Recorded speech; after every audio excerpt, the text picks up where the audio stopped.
6 months ago, I decided to share one of the most personal experiences of my life on Instagram Live. 20 minutes or so later, it hit me. I was literally in floods of tears. Let me take my glasses off. Today, I want to talk about exposure therapy.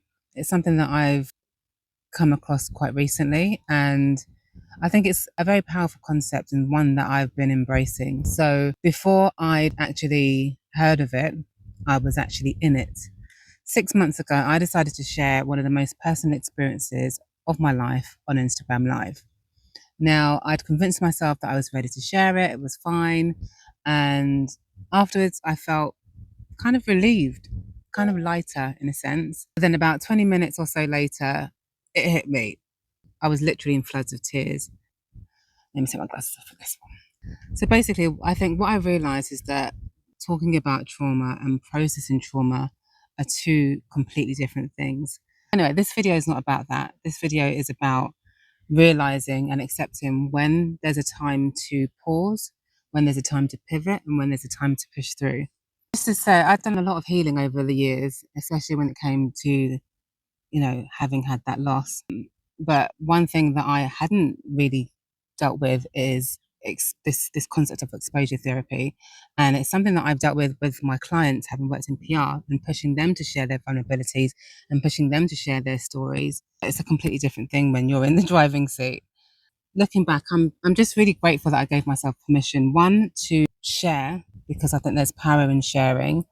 I actually had quite a few people reach out to me. I even had Tom's, the charity, also comment on my post, and I need to speak more about, especially for those of us who haven't had children in the aftermath of a loss, such as an ectopic pregnancy or a miscarriage. The story kind of ends differently and the overall experience is different.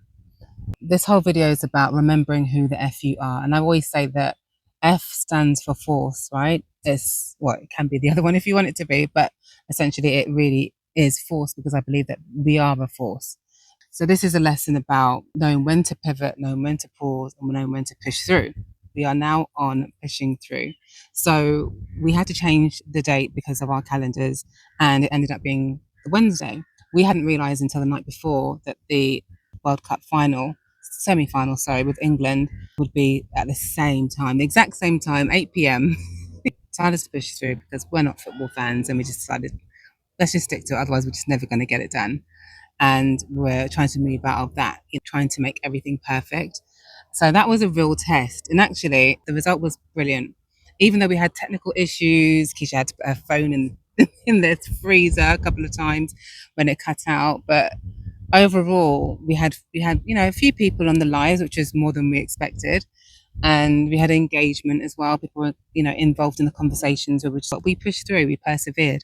And it left us feeling a sense of pride. It instilled more confidence, because, when you're put in certain situations, it's all about how you deal with it, what you're going to do when it's not the perfect conditions. Do you freeze? Do you flee? This was about pushing through and just showing up and continuing to show up imperfectly. And this is the thing that sometimes we need to do and we run away from. Guilty. So funnily enough, that lesson came up again this week about knowing when to push through, knowing when to get out of your own way and just get things done. I had a video that I originally posted on TikTok, TikTok is a lot more fluid. So I felt okay to share a demo of me showing my friend how to do chest drops and lifts in terms of belly dance, because I knew that's something I wanted to lean more into. At that time, I didn't know that it was going to end up in me doing an event, which I'll share shortly. But the quality of the video wasn't great. I felt like maybe I could have demonstrated it better, And it's one of the things, along with doing these types of videos, talking heads, talking to the camera, that I've really shied away from. And so I thought, okay, this video is ready. Let me just post this video. I decided to just clean it up and posted it onto my Instagram. Do you know that this video has performed the best out of any post that I've ever posted? I'm not saying that I went viral or anything, but it just gave me the confidence to remind me that sometimes the thing that we're resisting the most is the thing that we need to do, because you never know what the result will be and what impact it will make. And it showed me also what people want to see, more importantly. You know, when you're kind of struggling, oh, what should I post? What should I post? When you have resistance, sometimes that's the area that you actually need to lean more into.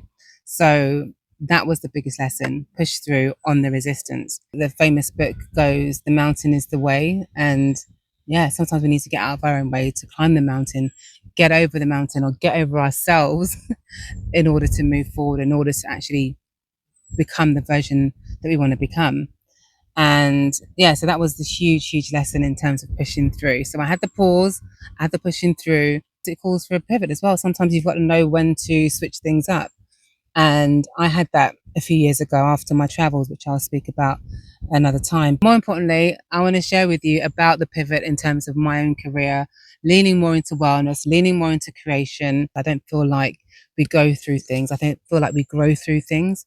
And I feel like the things that have happened to me have happened for me to bring me to this place, to serve, to share. And so I've got to just build that muscle up, going back to the exposure therapy, to share more. So I just wanted to share that I'm having my first ever event, Belly, Sound and Soul, which is a collaborative event between myself and Nicole of Soulful Therapies, where she'll be facilitating the amazing experience that is sound healing therapy with many different types of bowls. And it's just a wonderful experience. It's so relaxing. You might even end up sleeping. And then in the first half, you have me teaching you belly dance.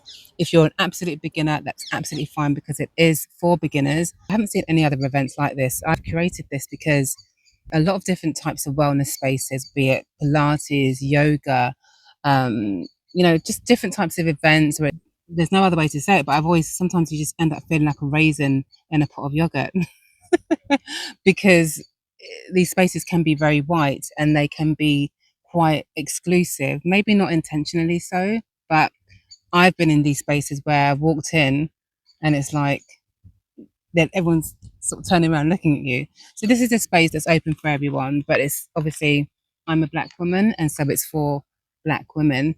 And I would just love it to be a space where everyone feels that they could just be, express, feel, release, move, and just reconnect with their bodies, because I feel like a lot of the times we're not fully grounded in our bodies, especially when we go to work, especially, at this particular age as well, 40 plus, with, we're in those sandwiches. So there's a lot going on for us. So this is for you if you want to reconnect with your body. This is for you if you've been looking for a wellness space that's inclusive, that you can just be who you are. So yeah, this is just my short video. It's just to urge you to get out of your own way. And I say that from somebody who's been in her way for a very long time. Maybe today is the day that you remember who the F you are. And hopefully I'll see you on the 2nd of August. All right, see you soon.